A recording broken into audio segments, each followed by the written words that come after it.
तृतीय अध्याय से सप्तम पाद से प्रथमाधिकरणम आरचेति। तृतीय अध्याय के 7वें पाद का पहला अधिकरण आरंभ होता है।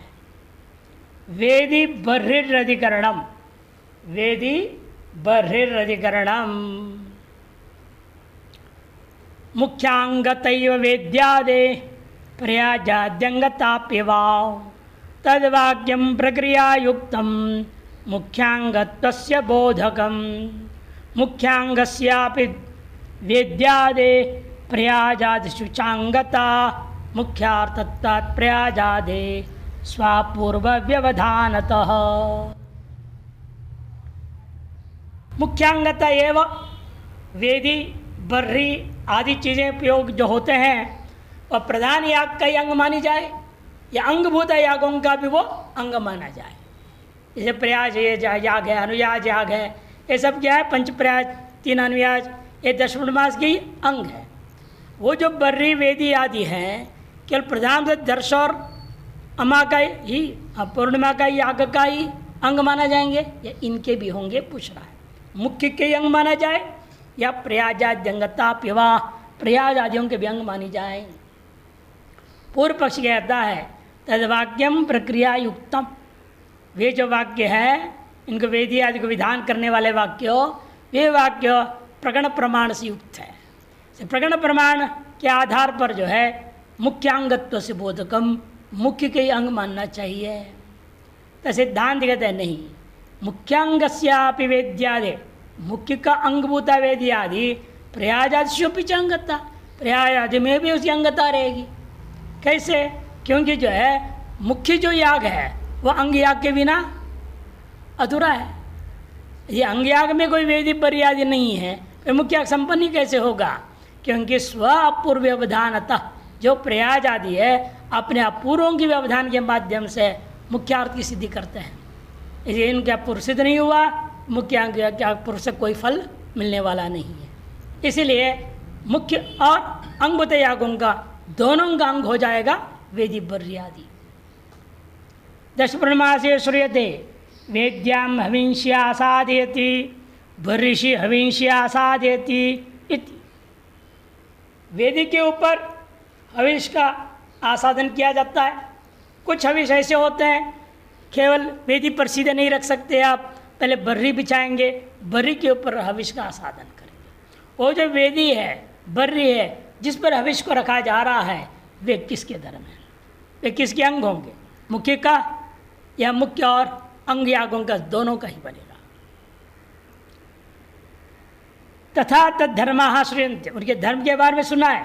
वेदिं घनति बर्हिर्लुनाति इत्यादि। वेदिं करोति, वेदिं कृत्वा, वेदम कृत्वा वेदिं करोति, ये सब विधियाँ हैं तो इनके धर्म का वर्णन करने वाले। और बर्हिर्लुनाति, ये बर्री के धर्म है। ये बर्री क्या है? घास विशेष है, उसको काट के लाना पड़ता है। मुख्यानि हविषि आग्नेय पुरुषादीनी, और मुख्य हविष क्या है? आग्नेय पुरुषादि। और अमुख्य हविष कौन है? प्रयाजाद्यर्थानि, प्रयाज आदि के लिए जो घी आदि इस्तेमाल होगा वो अमुख्य हविष माने जाएंगे। जब वेदी पर हविष साधन करना है, मुख्य याग जो पूर्णाशादी है उन्हीं को रखना है, या उस मुख्य याग का अंगभूता जो याग है प्रयाज आदि, उनका जो द्रव्य हविष है घी आदि, उनको भी उसी वेदी पर, उसी बर्री पर रखा जा सकता है कि नहीं जा सकता है, ये पूछ रहा है। तत्र स्वस्वधर्म सहितानि वेद्यादीनि प्रकरण बलादि मुख्य हविषाम एव अंगानी थी। और पक्षता है अपने अपने धर्म के सहित तो वेदी आदि जो है प्रकरण प्रमाण की सहायता से वाक्य और प्रकरण दोनों मिलकर के मुख्य हविष का ही अंग हो जाएंगे। वेद्याम हविष्य आसयति वाक्यात सर्व हविर अंगत इति चेत, यदि कोई कहे वेदी में हविष का आसन करना चाहिए, यह वाक्य प्रमाण है। जैसे सर्वांग का विरह सकल अंगों के लिए जुड़ना चाहिए, वो केवल मुख्य के लिए क्यों? सर्व हविर का अंग होना चाहिए, केवल मुख्य हवि का नहीं। इति चेत पूर्व पक्षता न, ऐसा मत कहो। प्रकरणेन वाक्य संकोचनीयत्वात्, प्रकरण प्रमाण के बाद बल पे वाक्यार्थ को हम संकोच कर देंगे।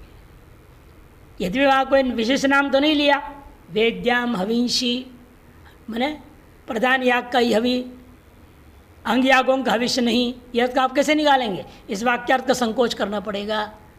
पूर्व पक्ष कहता है प्रकरण प्रमाण के अंदर वाक्यार्थ को भी हम संकोच कर देंगे। यदि वाक्यम प्रकरण निरपेक्षेण स्वतंत्र स्यात्, तो यदि कहेंगे भाई वाक्य प्रमाण तो प्रकरण प्रमाण से प्रबल है, प्रकरणाधीन वाक्य को संकोच कैसे कर रहे हो, बल्कि वाक्याधीन प्रकरण को त्याग देना चाहिए। कहते यदि वाक्यम प्रकरण निरपेक्ष नहीं हुआ स्वतंत्र स्यात्, तब पूर्व पक्ष का जवाब है इन समस्या हो जाएगी। तद आसाधना मात्र पर्यवसान याग भावे वही अर्थ्यं स्यात्, याग का अभाव हो जाए तो फिर व्यर्थी हो जाएगा कि वो आसाधन मात्र में पर्यवसान होने से वाक्य अर्थ याग के अभाव होने पर व्यर्थ हो जाएगा। इसलिए अंग यागों में भी उसका अन्वय अवश्य करनी चाहिए।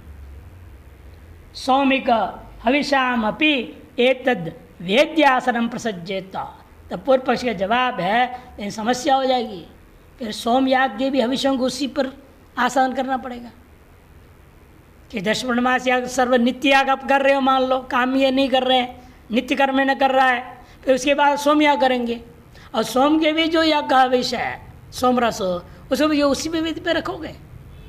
सकल याग आपने कहा दिया तो भी आ जाएंगे।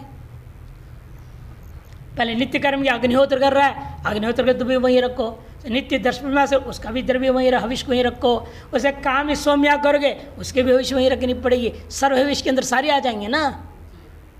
तस्मात् मुख्य हविर अंगम वेद्यादिकमिति प्राप्ते ब्रह्म, इसलिए वाक्यार्थ का संकोच करना ही उचित है और मुख्य हविष के ही अंग वेद्यादि हो जाएंगे। इति प्राप्ते ब्रह्म। अस्तु वैयर्त्या अति प्रसंग परिहारे, ठीक है आपने जो कहा, यागा भाव में से व्यर्थ हो जाएंगे। और अति प्रसक्ति सोम के हविष की भी रखने की बात आपने कही, अति प्रसंग ये भी हो गए। वैयर्त्य अति प्रसंग परिहारेण प्रकृत अपूर्व साधन भूत हविष्यो वेद्यादिरंगत्वम, हम उसका परिहार करेंगे, दोषों को दूर करूंगा, बल्कि प्रकृत अपूर्व का साधन भूत ही हविष वेद्यादि अंग हो जाएंगे, हविष के प्रति वेद्यादि अंग होंगे। आपका कहना ठीक है, प्रकरणानुसार मानना ठीक है। लेकिन हम आपसे पूछेंगे ये जो प्रधान याग है 10 पूर्णमास का, आग्नेय अष्टाक पालम इंद्रम दिदेन्द्र पैत्यादि थे, तीन 6 थे, 3 और 3 6 उत्पत्ति विधियों का याग, वे प्रधान याग बिना प्रयाजादि अंग यागों का संपन्न होंगे? जिन प्रधान यागों का जिन अंगों के बिना स्वरूप ही सिद्ध नहीं हो सकता, उन अंगों का हविष भी उसके साथ रखेंगे कि नहीं रखेंगे?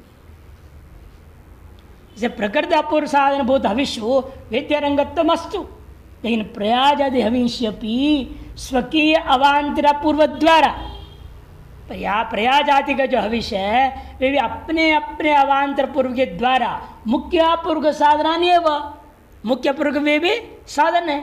इति तद अंगत्वमपि वेद्यादिरुक्तम, इसलिए उनके हविष इन हविषों का भी अंग वेद्यादि होंगे, यह मानना कहना उचित है। एवं च सति वाक्यस्य अत्यंत संकोचो न भविष्यति, ऐसे मानने पर वाक्य का आत्यंतिक संकोच करने की जरूरत नहीं है। संकोच थोड़ा कर रहा हूँ लेकिन आत्यंतिक संकोच नहीं करूँगा। संकोच इतने मात्र करूँगा ताकि सोम हविष्मा न रखो, सोम हविष्ता नहीं रखेंगे और याग अभाव होने पर व्यर्थ भी ना हो जाए। ये दोनों दोष दूर करने के लिए संकोच मानूंगा, इन संकोच इतने माने नहीं कि अंग यागों का भी संबंधी खत्म कर दो। अंग प्रधान याग, उस प्रधान संबंधी जो अंग याग है वो सब हविष का आसाधन का अंग बनेगा, वेदी आदि। उससे भिन्न जो याग है उनके हविष के लिए ये आसाधन वे अंग नहीं बनेगा। इस तरह से इनका निर्णय हुआ। द्वितीयाधिकरणम आरचयति याजमानानाम प्रधानार्थत्वाधिकरणम। अब यह प्रश्न उठा, आपने कहा कि जो वेदी था, बर्री था और प्रधान याग अंग याग सभी का अंग बनेगा, ये निर्णय हुआ। इसे यजमान के भी कोई जो संस्कार है वह भी प्रधान और अंग दोनों के लिए है या केवल प्रधान के लिए? यह प्रश्न उठ रहा है। क्योंकि वहाँ होता है यजमान के लिए नियम है दाढ़ी मूछ कर दो, काट दो, मूछ निकालना नहीं, मुझको ट्रिम करना है और दाढ़ी को निकाल देना है, ये विधान है। और जब तक अनुष्ठान हो रहा है तब तक नहीं कर सकता, फिर न नाखून काटेगा, न दाढ़ी मूछ बनाएगा, न बाल मुंडन करेगा। बाल भी मुंडन करेंगे कि चोटी रखेगा, वैदिक परंपरा में ये है। इस तरह से अनुष्ठान में नवरात्र है, जैसे नवरात्र यजमान को करना चाहिए, कहाँ करते हैं आजकल लड़के, दाढ़ी मूछ तो नहीं निकालते हैं, इन बार तो मूछ भी निकाल देते हैं, सब हिजड़े जैसे लगते हैं। अरे मर्द हो, तुम्हारे लिए भूषण है, हो रखो उसको। पहले ऐसे इसमें शान था लोगों के लिए, हाँ, गर्व करते थे। कुश्ती में हार गया, हारने के बाद क्या बोल रहा है, हार भले गया मैं, लेकिन मैं अपने मूछ को मिट्टी लगने नहीं दिया। इतने गर्व होते थे मूछ के प्रति, अब उसी को निकाल दे तो क्या गर्व करेंगे। तो शास्त्रीय संस्कार है, यज्ञ के लिए आरंभ होने से पहले यजमान को ये सब करना पड़ता है, और व्रत भी है, पयोव्रत आदि करने पड़ेंगे। वो केवल प्रधान या मात्र सीमित किया जाए या प्रधान दोनों के लिए किया जाए? पूर्वादि के अनुसार पूर्व पक्ष कहेगा प्रधान अंग सब के लिए बराबर है, सिद्धांत नहीं, केवल प्रधान से। वपनाद्युपगार किंग द्वयोर्मुख्यांगयोरवता मुख्य एव द्वयोरस्तु कृष्ण कर्तृत्वगतत्वतः युक्त शास्त्रीय संस्कार मुख्यस्य फलभोजिनः विनापि संस्कृति दृष्टम कर्तृत्वं तत्र नास्ति सह। श्लोक दोबारा हो गया, 2 बार छाप दिया है गलती से, हाँ, वो काट देना है। वपनादि उपकार किम, वपन आदि करता है, केश श्मश्रु आदि वपन पयोव्रत आदि जो धारण करेंगे यजमान, वह व्रत आदि किम द्वयो मुख्यांगयोर, मुख्य और अंग दोनों का ये संबंध माना जाए, उत मुख्य एव, मुख्य मात्र माना जाए। पूर्वाधिकरण विरुद्ध शंका और समाधान होगा। पूर्व पक्ष द्वयोरस्तु, मुख्य अंग दोनों के लिए होना चाहिए। क्यों? संपूर्ण कर्म का कर्तृत्व उसके अंदर है ना। यजमान क्या है? केवल प्रधान का ही कर्तृत्व थोड़ी है, प्रधान याग का, अंग यागों का भी वही करता है। इसलिए कृष्ण कर्तृत्व कर्तृगतत्वता, संपूर्ण जो कर्मकांड के कर्तव्यागत ये संस्कार होने के नाते मुख्य और अंग दोनों में अन्वय होना चाहिए। पूर्व पक्षी कहता है युक्त शास्त्रीय संस्कारों मुख्यस्य फलभोजिनः, फलभोगी यजमान है, उसका मुख्य का याग संपन्न होने पर ही फल मिलता है ना। अंग याग करके छोड़ दो तो फल मिलेगा क्या? मुख्य याग करने पर ही फल मिलता है। तो मुख्य याग में ही फल विधि है। जैसे ब्रह्मासाभ्याम स्वर्ग काम है चेत, प्रयाजर्यत में कोई फल विधि है ही नहीं, अनुयाजर्यत में कोई फल विधि है ही नहीं। इसलिए अंग यागों में फल संबंध नहीं है। इसलिए फल भागित्व के आधार पर मुख्य कर्म में विहित होने के नाते मुख्य कर्म का ही याग काल में उसके लिए सब संस्कार अति आवश्यक है। युक्त शास्त्रीय संस्कारों मुख्यस्य, क्यों? फल भोजन हो विनापि संस्कृति दृष्टम कर्तृत्व तत्र नास्ति सह। इस अन्य कर्मों में संस्कार के बिना भी किया जाता है, देखा गया लोक व्यवहार में भी, दृष्टम कर्तृत्व अतः तत्र नास्ति सह। इसलिए उन अंग कार्यों के लिए वपन आदि आवश्यक नहीं।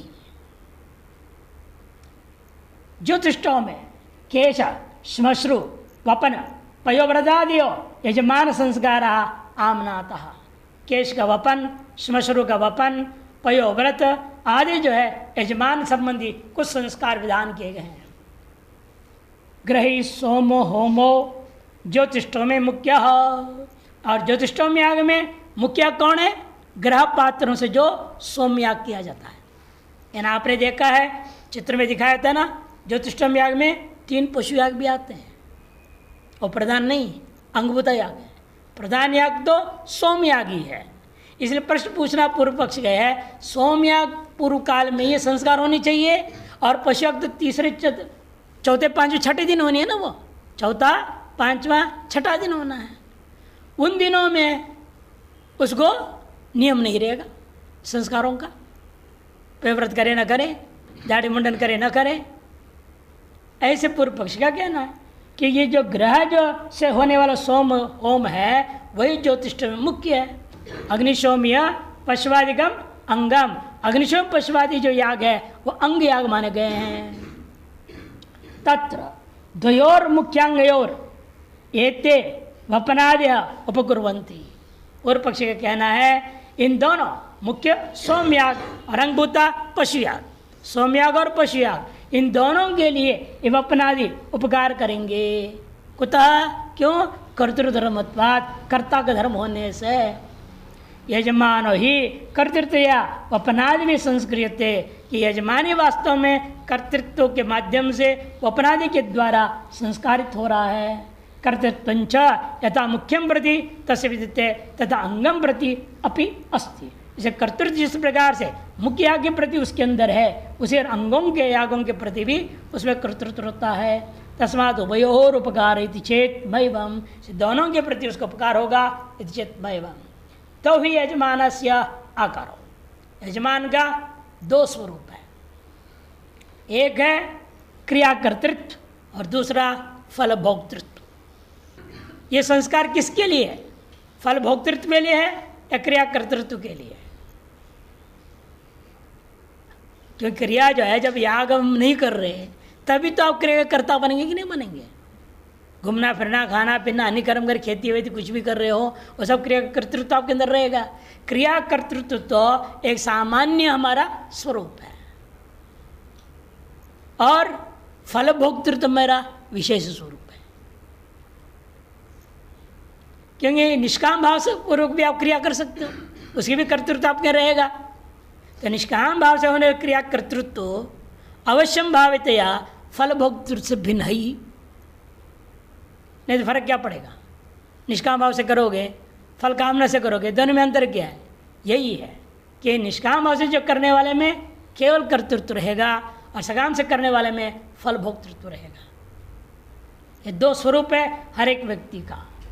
तयोर अदृष्टा फल भोग, उन दोनों में से एक जो दृष्ट है और दूसरा अदृष्ट है। कौन सा दृष्ट है कौन सा अदृष्ट है? कहते जो फल भोग है वह अदृष्ट है। क्या आप अभी कर्म कर रहे हैं? स्वर्ग के लिए कर रहे हैं, स्वर्ग फल भोग करोगे यहीं, अरे मरने के बाद में मिलना है वो। कई फल ऐसे अदृष्ट फल वाले होते हैं। अच्छा, फल भोक्तृत्व हमेशा अदृष्ट ही है, लेकिन कर्म कर्तृत्व तो सामने देख रहे, हम कार्य कर रहे हैं, क्रिया कर रहे हैं। क्रिया कर्तृत्व तो दृष्ट है, वही क्रिया निष्पत्तिश्च दृष्टा, और क्रिया निष्पत्ति कर्तृत्व दृष्ट ही है। तथा सति वपनादिकृत उपकारस्य अदृष्टत्वाद भोक्तृशेषा वपनादेह। इसलिए वपनादिकृत जो उपकार है वह तो क्या है? संस्कार होने के नाते अदृष्ट है। अदृष्ट किस में जाएगा? फल भोक्ता में जाएगा। इसलिए अदृष्टत्वाद भोक्तृशेषा वपनादेह। फल भोग साधने मुख्य ये परिवसंती, फल भोग का साधन होता मुख्य याग में ही उनका परिवेशित होता है, अंगों में प्रवेश नहीं है। वपनादि संस्कार रहित ही रपी, क्योंकि वपनादि संस्कार से रहित ऋत्विक भी रपी कृषि वलादि भिश्च क्रिया निष्पाद्यमाना दृश्यते। कृषि वलादि जो क्रियाएं हैं माने खेती आदि क्रियाएं करता हुआ देखने को मिलता है।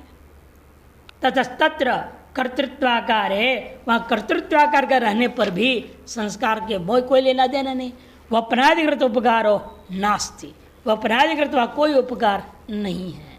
तस्मात् अदृष्ट फल भोजिनो अस्य यजमानस्य योयम अदृष्ट रूपा शास्त्रीय संस्कार स्वयं मुख्य कर्मणि युक्त नांगेशु। इसलिए अदृष्ट फल के भोगने वाला ये जो यजमान है, इसके यह अदृष्ट रूप जो शास्त्रीय संस्कार है वह मुख्य कर्मों में ही प्रयुक्त होगा, अंग कर्मों में नहीं। नात्र पूर्वद वाक्यम अस्ति, और पूर्व को ऐसे वाक्य भी नहीं विधान करने वाला।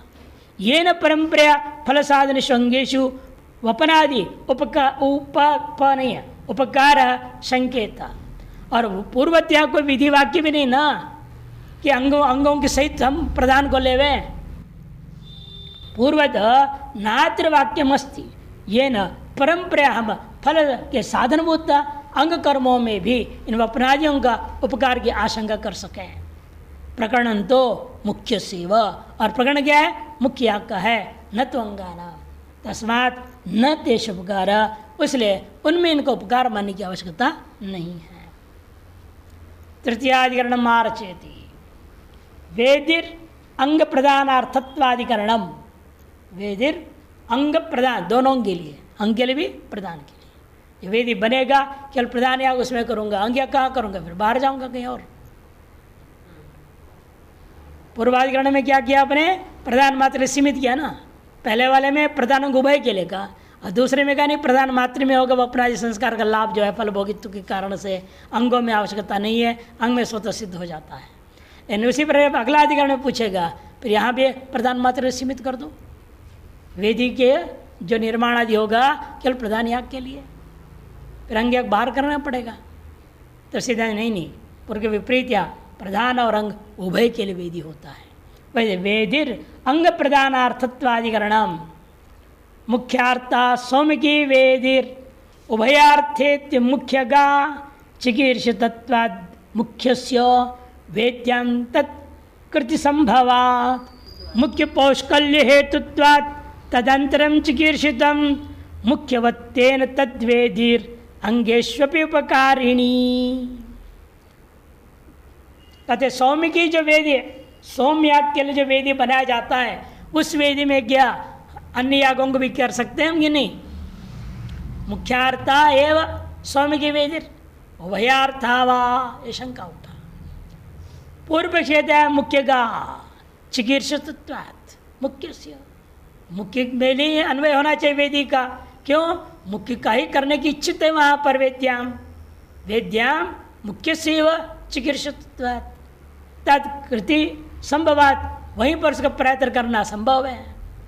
सिद्धांत नहीं, मुख्य पौष्कल्य हेतुत्वात्, मुख्य की पुष्कलता के कारण से उस सौम्य की वेदी कह दिया गया। ये सब ये नहीं है कि हम दूसरे याग वह करेंगे नहीं, पुष्य याग वह नहीं होगा, पुरुषाश याग वह नहीं होगा, ऐसा नहीं है। तदंतरम चिकीर्षितम मुख्यवत तेना, तदनंतर क्या हो गया? चिकीर्षित क्या है? मुख्य के समान अंगों का भी करना इष्ट है। अतः तद वेदी अंगेशोपि उपकारिणी, से वही वेदी अंगों में भी अवश्य उपकार कर देता है। दार्शिकी वेदी मध्य अंतर्भाव्यम प्राचीन वंशो मंडप अवस्थित। दार्शिकी वेदी जिसे दर्शयाग पूर्णमास्याग करते हो, उसके वेदी के मध्य में ही अंतर्भाव करता हुआ प्राचीन वंश हिस्से में मुख्यो अवस्थित, मुख्य याग करने के लिए अवस्थित है। तथा पूर्वश्याम दिशि, उसके पूर्व दिशा में सदो मंडप होता है, जहाँ पर हविर्दान आदि नाम पर्याप्त भूभाग विशेषा, हविर्भाग आदि का, हविर्धान आदि का संपादन करने के लिए पर्याप्त भूभाग अवस्थित है। तही सदा प्रवृत्ति भी सह सौम्य को वेदिर इत्युच्यते है। वो सदो मंडप आदि के सत्य वेद, मुख्य वेदी सब का नाम मिला करके सौम्य की वेदी कहा जाता है। से मुख्य सोम याग से ही वह उपकार करोती, वह यह जो वेदी है मुख्य सोम याग में ही इसे उपकार माननी चाहिए, न तो अमुख्या नाम अग्निशोमियाद्यंगा नाम। अग्निशोमिया जो पशु है सोमयाग के संबंधित, उन अंग यागों का उपकार नहीं करेगा। कुतः मुख्य से चिकीर्षितत्वात्, मुख्य कर्म करना ही चिकीर्षित है। न च अंगान्य पे चिकीर्षिता नहीं। यदि आप एक देशी कहोगे अरे अंग भी तो करने के लिए इच्छित है, बिना अंग के प्रदान कैसे कर दूंगा? यदि न च वाच्यम चिकीर्षा स्वरूप से वेदेन विदितत्वात्। चिकीर्षा का स्वरूप कैसे वेदित हो रहा है? वेद से। वेद ने क्या कहा? सौम्य ने जेत, अंगों के लिए कुछ कहा है? प्रधान को ही कहता है। ज्योतिष्टोमी ने स्वर्ग काम जेत, के फल संबंध को लेकर के साक्षात विधि जो है वहाँ पर अंग से कोई लेना देना नहीं रहता। अंग चिकीर्षित विहित नहीं है, चिकीर्ष के लिए आनुषंगिक है वो। भाई आपको भोजन पाना मुख्य है, चिकीर्षित क्या है? मुख्य कौन होगा? भोजन। आनुषंगिक क्या है? अरे पकाना पड़ेगा, नहीं से कैसे खाएंगे हम? चावल दाल सब्जी पकाएंगे नहीं पकाएंगे, रोटी बनाएंगे, सब बनाएंगे। यह आनुषंगिक अंग है, उनके लिए अलग से विधि करने की जरूरत नहीं। जब आपको कोई बोलता है करके मैं आज भोजन नहीं करूँगा, इसको बोलना पड़ेगा मैं रोटी नहीं खाऊंगा, दाल भी नहीं खाऊंगा, सब्जी भी नहीं खाऊंगा, ये नहीं खाऊंगा, वो नहीं खाऊंगा, अचार नहीं खाऊंगा, सब बोलेगा क्या? अरे भोजन नहीं खाऊंगा, खत्म बात, सारे अंग निषेध हो गए अपने ही उसी से भोजन खाऊंगा बोल गया तो जो जो बनोगे सब खाऊंगा। अंगों की अलग से कहने की जरूरत नहीं पड़ती। विधि चिकित्सित हमेशा मुख्य मात्र में लागू होता है, अंगों में लागू नहीं होता। ये पूर्व पक्षी का कहना है। सब पूर्व पक्षी का जवाब है एक देशी के शंका के ऊपर।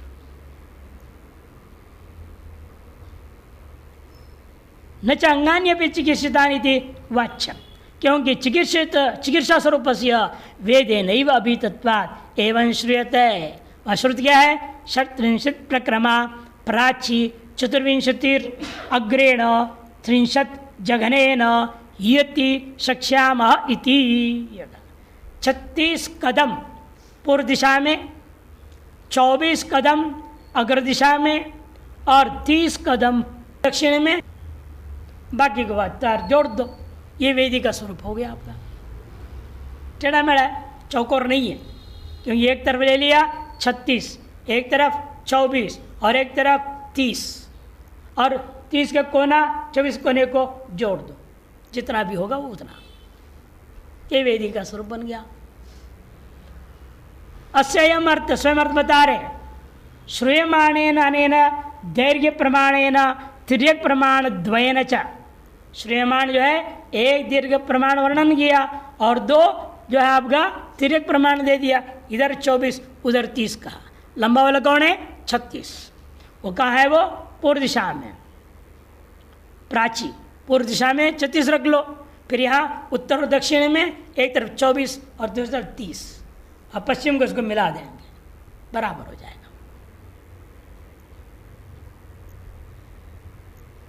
तिर्यक प्रमाण द्वयन च प्रमिते भूभागे फल हेतुम सोमयागम कर्तुम शक्ष्यामहे।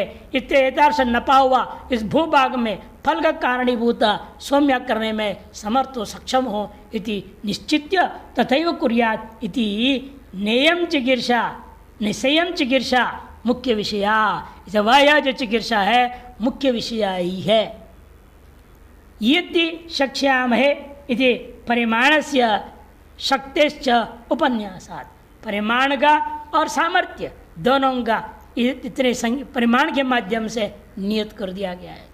अंगानां तो पशूनाम इष्टिनांच सदो हविर्धानादि मंडप निरपेक्षाणाम। और जो पशुयाग है, अन्य इष्टियाँ जो किए जाते उपस्थित इष्टि आदि, प्राणी इष्टि, अतिथि आतिथ्य इष्टि, दीक्षणी इष्टि, उदिनी इष्टि इत्यादि इष्टियाँ हैं, वो सब कहाँ होगा? कहते वो सब जो है सदो हविर्धान आदि मंडप निरपेक्षण यथोक्त परिमाण मंत्रेणापि अनुष्ठातुम शक्यत्वा।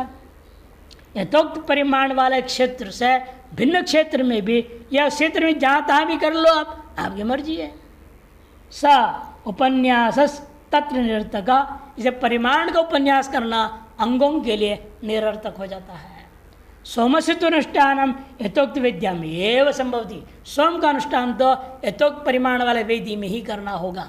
अन्यों के लिए वेदी इधर बढ़ा लो, उधर बढ़ा लो और इधर उधर कर लो अन्यों को, लेकिन सोम और सोमयाग संबंधी सारा क्रियाकलाप इतने में ही करना होगा। इसलिए ये जो नाप तौल है, ये जो संस्कार बताया गया वेदी का, वो केवल सोमयाग का ही अंग होगा, अन्य इष्टियाँ पशुयागों का अंग नहीं होगा। ये पूर्व पक्षी आता है। न तो अन्यत्र तस्मात् सा वेदिर मुख्य से उपकरोति इति प्राप्ते ब्रूमः। यदि शक्ष्यामीत्यत्र सांग प्रदानुष्ठाने शक्ति रूपता। वहाँ पर जो है नाप वाले उस वाक्य में तो केवल सोमयाग शब्द आया है। इन सोमयाग का तात्पर्य वहाँ पर क्या है? सांग सोमयाग, केवल सोमयाग नहीं हो सकता, कि वो भी मुख्य वाक्य में है ही नहीं। देखो, षट्त्रिंशत् प्रकार प्राची चतुर्विंशतिर अग्रेण त्रिंशत् जघनेन यति शक्ष्यामहे, या कि सोम आदि नाम आया नहीं इस वाक्य में है क्या? इसमें सोमयाग करो नहीं है। प्रकरण के आधार तुम बोल रहे हो, ज्योतिषों का प्रकरण में आया हुआ है नाप, इसे इस नाप में ही सोमयाग करो, ये आप बोल रहे हैं, वाक्य में तो ही नहीं। प्रकरण प्रमाण तो तुम बोलोगे, हम कहेंगे तब प्रकरण प्रमाण में केवल सोमयाग थोड़ी है, अंग याग भी तो सहित है, सांग सोमयाग प्रकरण है, केवल सोमयाग प्रकरण नहीं हो सकता। इसलिए सिद्धांत का कहना है ये शिक्षा में यहाँ पर सांग प्रदान के अनुष्ठान करने के ही शक्ति कथन किया गया है। तार सैव फलम प्रति पुष्कल हेतुत्वाद, क्योंकि अंग सहित सोमयाग ही फल के प्रति पुष्कल साधन बनता है। अतः मुख्यांग और चिकीर्षा यह तुल्यता, मुख्य और अंग दोनों में चिकीर्षा बराबर मानना होगा। वेद इसलिए उभयार्था, इसलिए वेदी को उभयार्थ मानना चाहिए। न छात्र वपनादि साम्यम शंकनीयम, पूर्वाधिकरण के समान या शंका मत करो। पूर्वाधिकरण को हमने केवल मुख्य से जोड़ा, अंग के लिए आवश्यकता नहीं कहा था। वैसे यहाँ साम्यता नहीं है। क्यों? दृष्ट उपयोगाभाव से तत्रुक्ता, कि वहाँ पर मैं क्या देखा, प्रधान याग में दृष्ट प्रयोग दे उपयोग दिख रहा है और दृष्टफल है। वहाँ वपन का क्या है? दृष्टफल है, अदृष्ट नहीं है। अदृष्ट संबंध कहाँ बनेगा? फल भोक्तृत्व के साथ बनेगा। दृष्ट क्या है? तो मुंडन किया, साफ सुथरा हो गया, सुंदर दिखने लगा, और क्या चाहिए? दृष्टफल है। यजमान सुंदर लगता है ना। आजकल तो दाढ़ी मूछ के साथ ही सुंदर मान बैठे हैं लोग। जितने जब हीरो फिरो सब दाढ़ी मूछ वाले हो गए हैं, सब क्रिकेटर भी सब हो गए, सब लौंडे से लड़ने सब दाढ़ी वाले हो गए। अच्छा कहीं हिजड़ापन तो थोड़ा दूर हो गया है इससे, सब हिजड़े जैसे लिखते थे। अब दाढ़ी मूछ वाले हो तो थोड़ा तो ठीक लग रहा है। इन कर्मकांड करेंगे तो दाढ़ी निकालना पड़ेगा, ये भी मुंडन करना पड़ेगा, वो सब नहीं करेंगे ये। भाई आप ब्रह्मचारी हैं, आप रख सकते हैं। मैं सन्यास का तो नियम नहीं है। सन्यास का नियम यह होता है पंचकेश पूरा रखो या पंचवस्त्र निकाल दो। या हमें पूरा निकालना पड़ेगा या तो पूरा रखना पड़ेगा। सन्यास की विधि है वो। जो सन्यासी नहीं है उनके लिए तो रखना पड़ेगा। नैष्ठिक ब्रह्मचर्य तो भी रखो, नहीं नैष्ठिक ब्रह्मचर्य भी निकाल देते हैं। सन्यासी तो निकालना उसको तो अधिकार है। या तो 5 केस रखो, जैसे हमें पूरे 5 केस रखे हुए, इसीलिए निकाल नहीं सकते। केवल दाढ़ी निकाल दो ऐसा नहीं हो सकता, केवल मुंडन कर दो नहीं हो सकता। निकाल तो पूरे निकाले, 5 केस नियम है उसका। क्योंकि वहाँ पर भी कहा ना, यदि याग नहीं है तो वपन भी नहीं, याग है तो वपन करूँगा। इसे दृष्ट प्रयोजन में ये होता है, दृष्ट प्रयोगाभाव से तृप्तत्वात्। इसलिए निर्णय क्या हुआ? यह तो हवीर आसादनादि दृष्ट उपयोग। और यहाँ पर क्या है? हवीर आसाद दृष्ट प्रयोजन ही केवल है, वहाँ अदृष्ट भी था। फल भोगित्व न अदृष्ट, हवीर आसादनादि दृष्ट उपयोग सच मुख्य अंग समा इति उभयार्थत्व। मुख्य और अंग दोनों के लिए हवीर आसादन बराबर है, अतः यहाँ उभयार्थता ही माना जाएगा। चतुर्थाधिकरण आरचति हवीर अभिमर्शनम अंग प्रदानार्थत्वाधिकरणम। हवीर अभिमर्शनम अंग प्रदानार्थत्वाधिकरणम। हविष को स्पर्श करना होता है, अभिमर्शन स्पर्श करना। वह अंग और प्रधान दोनों के लिए है, या केवल प्रधान के लिए या केवल अंग के लिए विचार करना है। चतुर्होत्रा पौर्णमासी निषेधाज्यादिमर्शने मंत्रो मुख्य उतांगेपि मुख्य तद्वाच शब्दतः शब्दस्य कर्मवाचित्वात् तत्र मर्षण वर्जनात् विभक्ति व्यत्यये मंत्र मुख्यांग हविषाद्वयोः। चतुर्होत्रा पौर्णमासी इत्यादि वाक्य है। पंचहोत्रा अमावास्या में, पंचहोत्रा पौर्णमासी में 4 इच्छाएं हैं। यज्ञांग भूता, और भी एक कहानी है कि उसका नाम चतुर्होत्र पड़ा, कि उसका नाम जो है पंचहोत्र, वो भी सब बताएं संक्षेप में यहाँ पे। उस मंत्र को कहाँ प्रयोग करना है? मुख्य एवं अंगे पिवा, मुख्य में किया जाए या अंग में भी किया जाए। पूर्व पक्षी कहता है आज्यादि मर्षणे चतुर्होत्रा होत्र मंत्रों के द्वारा पौर्णमासी अमावस्या में आजादी के मर्षण में यह शंका उठा मुख्य वा उत अंगेपी। पूर्व पक्षी मुख्य तदवाच्य शब्द था, तदवाचक शब्द सजदा है ना, पौर्णमास शब्द आ गया, अमावस्या शब्द आ गया है, तो मुख्य यागों का नाम है, वहाँ प्रयाजाति नाम नहीं लिया गया, इसे अंग यागों में लागू नहीं करना चाहिए। ये पूर्व पक्ष का कहना है।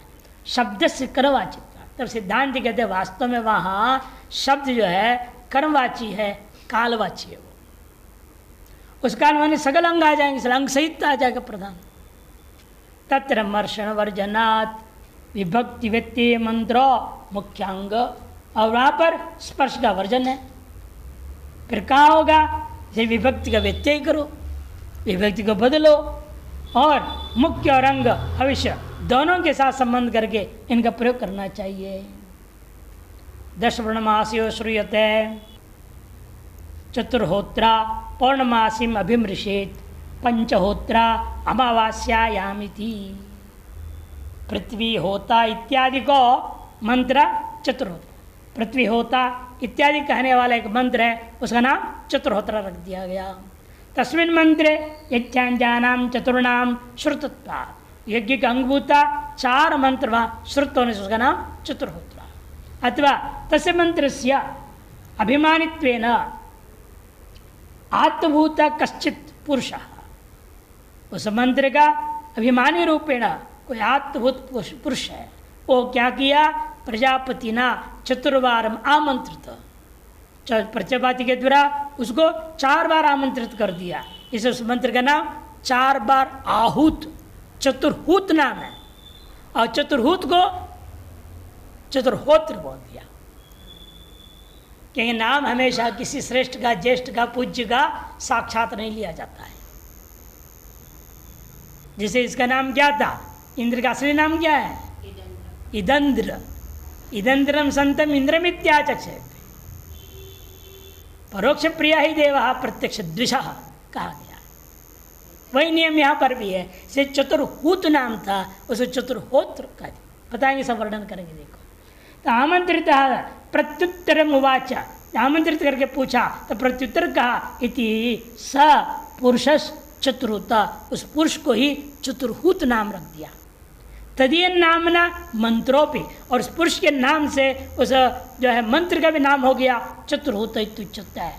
पूज्या नाम प्रत्यक्ष नाम ग्रहणम अयुक्तम यदि अभिप्रायण, जो पूज्य होते हैं उनका प्रत्यक्ष नाम ग्रहण नहीं किया जाता है। इस अभिप्राय से हूत शब्द स्थान है होत्री शब्द पठित है, हूत शब्द के स्थान में होत्री का प्रयोग हो गया। अयम अर्थ सर्वोपि तैत्तिरीय ब्राह्मणे श्रूयते है। अब तक जो आपको संक्षेप में बताया गया पदार्थ है, और सारे पदार्थों को कहानी के रूप में स्पष्ट ही तैत्तिरीय ब्राह्मण में कहा गया। आत्मनित्यामंत्र्यत तस्मै चतुर्हूतः प्रत्यशृणोत् स चतुर्हूतो अभवत् चतुर्हूतो हवै नामैषः तम वा एतम चतुर्हूतम संतम चतुर्होत्यत्याचक्षते परोक्षेण परोक्ष प्रिया एव हि देवाः इति। आत्मन आत्मन ऐसे 4 बार आमंत्रित करता हुआ प्रजापति ने किसी यजमान विशेष को आहूत किया, और उसने भी जो 4 बार जब जो भी बोला पूछा उसका जवाब भी उसी प्रकार से दे दिया। तस्मै चतुर्हूत प्रत्यशृणोत्, उस प्रजापति के जो प्रश्नों का जवाब चतुर्हूत नामक यजमान ने जवाब दिया। अतएव स उस यजमान जो 4 बार आमंत्रित हुआ था उसका नाम क्या है, चतुर्हूत रख दिया गया। अभवत चतुर्हूत वही नाम है ऐसा, इसलिए उसी समय उसका नाम पड़ गया चतुर्हूत। ऐसे चतुर्हूत नाम वाला होते हुए भी तम में तम चतुर्हूतम संतम चतुर्होता, होत्री आदेश करके चतुर्होता कर दिया। उसके तृतीय में क्या होगा, चतुर्होत्रा, तृतीय में चतुर्होत्रा बनेगा, पंचहोत्रा एरो बना। होत्रा चक्षते परोक्षण, परोक्ष उसका नाम लिया गया कि वो परोक्ष प्रिया ये वही देवाई थी। अग्नि अग्निर होता इत्यादि को मंत्र, वहाँ पर मंत्र क्या है, अग्नि होता इत्यादि में मंत्र है, उसका नाम क्या होगा, पंचहोता। पंचहोता उसका नाम पड़ेगा, तो है ना चतुर्होता और पंचहोता। चतुर्होत्रा के द्वारा दशपूर्णमास याग, पंचहोत्रा के द्वारा अमावस्या याग। अत्र तत्रापि उक्त प्रकार द्रष्टव्य, या उक्त प्रकार संशयादि को समझना चाहिए। अत्र योयम आचार्य हविषः उपस्पर्शनार्थो मंत्र, वह यह जो मंत्र किस लिए है, आज्यादि हविष का उपस्पर्शन करने के लिए है। मर्षणम मैंने उपस्पर्शनम। असौ मुख्य एव हविषी निविशते, यह मंत्र का प्रयोग मुख्य हविष का संस्पर्श काल में ही बोलना चाहिए। अंगभूता कर्मों के जो हविष है उसके स्पर्श में नहीं बोलना चाहिए मंत्र को, ये पूर्व पक्ष कहता है। पौर्णमास्यम अमावास्या शब्दयोर मुख्य हविर विषयत्वाद इति प्राप्ति ब्रूमः के पौर्णमासी और अमावास्या ये जो शब्द है मुख्य हविष की नाम है, तद विषयक है वो। इति प्राप्ति ब्रूमः सिद्धांत नहीं। पौर्णमास्यम अमावास्या शब्दों कर्मवाचिनो, पौर्णमासी और अमावास्या शब्द कर्मवाची है। जब कर्मवाची है तो अंग सहित होगा ना, अंग रहित थोड़ी कर्मवाचक बनेगा।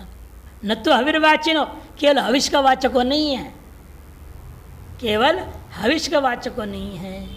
न च कर्मणोर उपस्पर्शनम संभवती, और कर्म का उपस्पर्श हो नहीं सकता। कर्म तो क्या है, मूर्त है क्या? कर्म ने क्रिया, क्रियाएं करते हैं हम लोग, उसे नाम कर्म करना हुआ। मूर्त नहीं है, अमूर्त है, वहाँ स्पर्श हो नहीं सकता। इसे क्या करना पड़ेगा फिर उसको? तथा काल विवक्षायाम विभक्ति व्यक्तेन सप्तम्यर्थ व्याख्यायेत, कालार्थ व्याख्या करनी पड़ेगी। उसके जो विभक्ति व्यक्त्य करो, पौर्णमास्याम करो सप्तमी, अमावास्यायाम करो सप्तमी। उस काल में किए जन जितने भी कर्म है, मुख्य है यंग कर्म है, उसकी जितने भी हविष है, सगल हविष के संस्पर्श काल में ये मंत्रों को बोलना है, चतुर्होत्र मंत्र और पंचोत्र मंत्रों को। तदा काल संबंध से मुख्यांग्य उभयो हो तुल्यत्वात्, पौर्णमास काल और अमावस्या काल रूपा जो वस्तु है उसका संबंध मुख्य और अंग सबके साथ बराबर है। उभय विध हविर उपस्पर्शने मंत्रो विनिज्यते, दोनों प्रकार के हविष का उपस्पर्शन में मंत्र का विनियोग किया जाएगा।